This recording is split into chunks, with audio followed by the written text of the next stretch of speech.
Now you don't have to go out and seek the rockiest trails you can find to get a flat tire.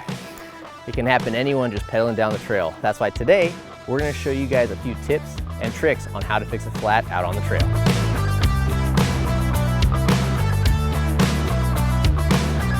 Whether it's rider negligence or just a case of bad luck, flat tires happen. It's just a part of riding bikes. So in today's video, we're going to address how to repair flats for both tubeless and tubed riders. If you've got tubes and you don't want to stick around for the tubeless stuff, we'll have the chapters down below. We will also have links to all the products that we're using in this video. So if you're looking for a way to build your own flat repair kit, we'll have easy links for you to showcase some of the products that we're using. So the first thing that we're going to address is establishing whether you have a tubed or tubeless tire setup. Whoa! That doesn't have the same length to it. Oh, and it's coming out the side. If you are unsure what a tubeless tire setup means, chances are you've probably got an inner tube, and we're going to touch on that second. If you see white sealant, a milky liquid on your legs, on your bike, oozing out of the tire, you've got tubeless tires and sealant inside. If you've got sealant in the tire and it's trying to work its way out of a hole, it's essentially trying to seal that hole. And what we'd suggest doing is spinning the tire around, putting the sealant down towards the hole, towards the bottom. That way the sealant is down there and working itself into that hole to try to coagulate and close up that puncture. Sometimes we'll carry around a spare bottle of sealant. Now with that, you just take the valve core out, or you could break the bead if you don't have a valve core tool. Just top the tire off with a little bit of sealant, and that will help get more fluid back in there if you lost it in the massive spray when you first flatted, or if it's all dried up. If the sealant is just not doing the trick, tire plugs are the way to go. Again, we're gonna have links down below to the stuff that we really like. This is the Stan's Dart system. It has saved us numerous times and is something that we really like. Next up, you're gonna need a way to fill that tire. So that is either gonna be done with a pump or a CO2 system. We've got a really cool specialized CPR02 valve, which shows the pressure, which is super neat. Obviously, you can go the old school route and carry a pump with you. And even if you carry CO2s, it's not a bad idea to have that, because if you run out of CO2 and you get another flat, you still got to get home. Another good option is something like this, which is a goop product. It will fill the hole and tire, so it has CO2 as well as a goop inside that is designed to fill a little bit larger holes and works really well. If you are running tubes, you guessed it, got to have a spare inner tube. Also worth having are tire levers and a multi-tool. That way you can get the wheel off if you don't have quick release axle. So here's an example of a tire that we pinch flatted, and by we I mean Nick. So what you should be doing was your life. Somehow managed to basically hit the rear wheel on a rock hard enough to where the tire compressed and it punctured the top as well as down here at the bead. Now the top was a smaller hole and the sealant did its job. It sealed that hole up nicely. However, the puncture or cut down here near the bead of the tire was too big for the sealant to repair. And in fact, it was too big for one plug to repair. So as you can see here, we've got these little bacon strips sticking out of the tire. So there are two plugs that Nick had to use to seal that hole. This tire still has air in it. It's been about 3 weeks since he got this flat, and it's still holding air. We've still put miles on this thing, and it's doing great. We just added a little bit more sealant to replace what went flying out all over his back, and here we go.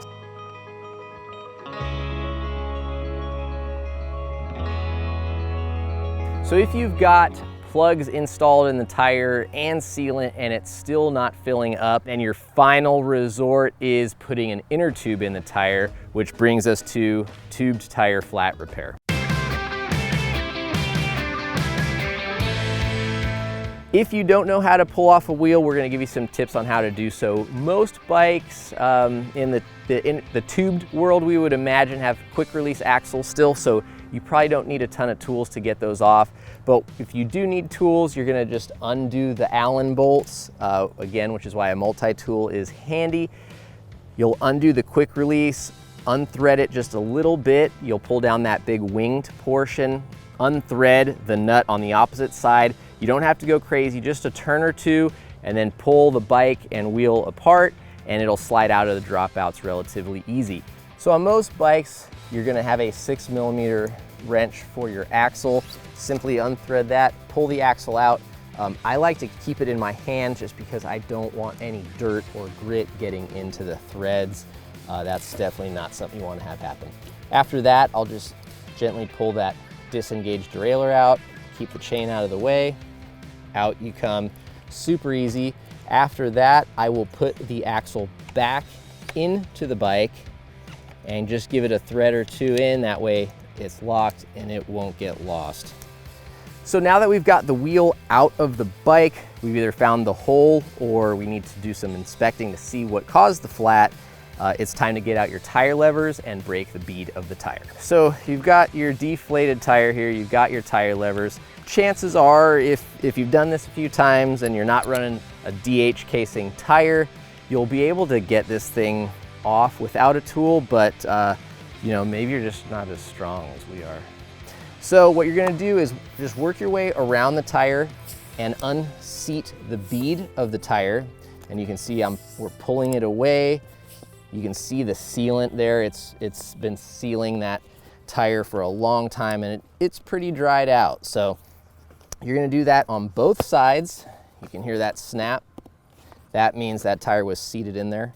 Next, what we suggest doing is inserting the tire lever at the opposite end of the valve stem, and you're simply going to put the hooked end under the bead. And if you're able to do it with one hand because you don't have a really stiff tire, that's great. If you need two, you can put two under there, and essentially one is going to stay in place while you spin the other around. Once you've got the tire unseated from the bead, you'll take a look inside and either see a tube or a pool of sealant or a bunch of dried up sealant boogers. Either way, that's gonna help you address what you need to do. So with the tube out, sometimes, again, we'll give it a little quick inspection and see if something really stands out, like a snake bite or a big gash, or you might even know what caused it. There could have been one moment and you're confident that's what it was. If you're not sure why it's flat, I would say you don't wanna do it super hard in case there's a big piece of glass or a big thorn and slice your finger open. But I would suggest just running your fingers lightly through the inside of the tire 360 degrees. That way, if there is a thorn or something still in there, you'll be able to either push it through or fold the tire like this and pull it back out. You're gonna wanna do that because otherwise you're gonna put a new tube in, and as soon as you pump it up, it's gonna just get punctured once again. There is the option of patching your inner tube. If you've got an eye on the hole, you can pump it up, see where all the holes are. What you're gonna do if you've got a like a self-vulcanizing patch or a glue-on patch, these little patch kits will come with like a little small piece of sandpaper or a scuffing disc, and you're gonna simply just sand the inner tube a little bit. You wanna basically clean off the surface, make sure you've got a strong adhesive bond between the glue and that patch or the self-adhesive patch that goes on next. You'll apply that rubber cement or that glue. You'll let it tack up for a moment, just kind of spread it around. Then you'll bust out one of your handy dandy patches, put it over the tube, press firmly, let it set there for a second. You don't want to inflate it too fast and not have the glue be settled, and it'll stretch and pull apart that bond and air will be seeping out. First, we're going to unroll the tube. Of course, we've inspected, made sure there's nothing sharp inside the tire.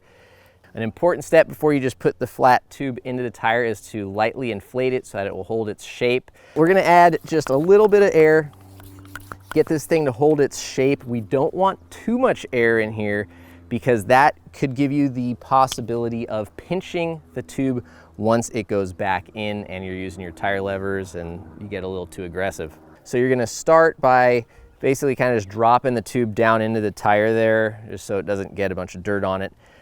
From there, you're gonna stick the valve stem into the valve hole, and then you'll take the little lock ring. Don't go crazy, but you'll wanna put it here just so that it doesn't spin, rotate, get pulled through.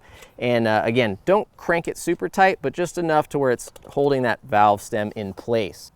you're gonna grab the tire in sort of a folding, like kind of a big sandwich or burrito motion, pull that in, and then try to just set that tube bead around the valve stem first, and slowly work your hands all the way around, getting that bead into the tire.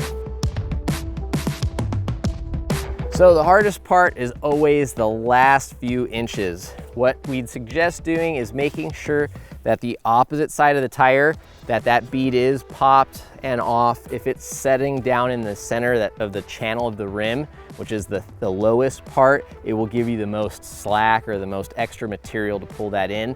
So that's a step that we definitely suggest everyone does. Make sure that this bead is popped and the tire is not tight and stretched on the opposite side. Just start pinching it as hard as you can.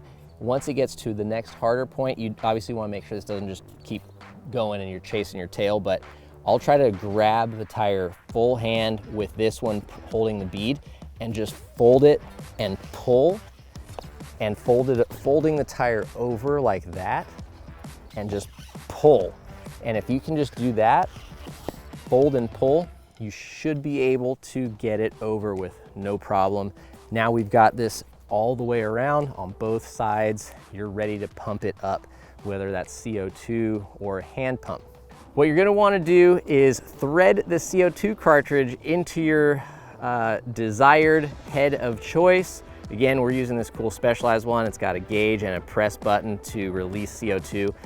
Now, depending on your system, it'll either rely on pressure to activate or open that valve, or a push button system like this. Depending on what type of system you have, is putting that valve stem down towards the bottom. You don't want to leverage that valve stem or be pulling on it a lot. That's just a good practice. With this, I'm going to do it a little higher so you can see easier, but put that on the valve stem. Again, make sure this lock ring is locked down, and you're going to want to try to go slow when you're reinflating with CO2, because you want to make sure the bead is set and the tube's not creeping out. So, all right, so I've got a few PSI in here. It's holding its shape. What I'd like to do is visually inspect all the way around. I want to make sure that the bead of the tire is touching the rim, that the inner tube is not creeping out or that it's folded, anything like that, because we've all been around or done it ourselves where we'll just dump that CO2 in there and the tube will pop out and blow everybody's eardrums out for a while, or you waste the CO2, you waste a tube, and then you're back to square one. Inspect it, make sure everything's looking good, and then after that, top it off the rest of the way. Now we have emptied our entire CO2 in this tire. Sadly, it's still really soft.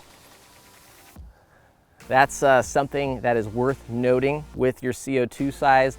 A big high volume mountain bike tire needs a lot more than one little 16 gram CO2 cartridge. So what we would suggest doing is either carrying maybe a 25 gram cartridge is pretty good, carrying multiple 16 grams, or just topping it off with a hand pump from there. All right, so we're back up to pressure.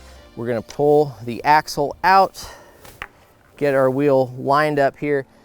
Once again, kind of just pull that derailleur out of the way. Remember which gear it was in. For that, you're gonna visually inspect, make sure the rotor looks like it's lined up with the brake pads. Slide your axle in, and then you're gonna tighten that up.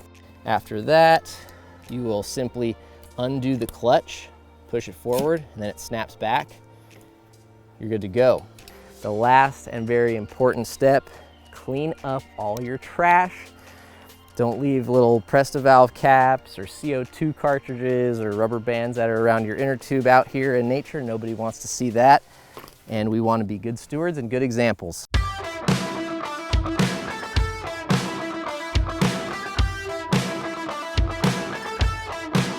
Thank you guys very much for watching. Once again, hope that had some value for you.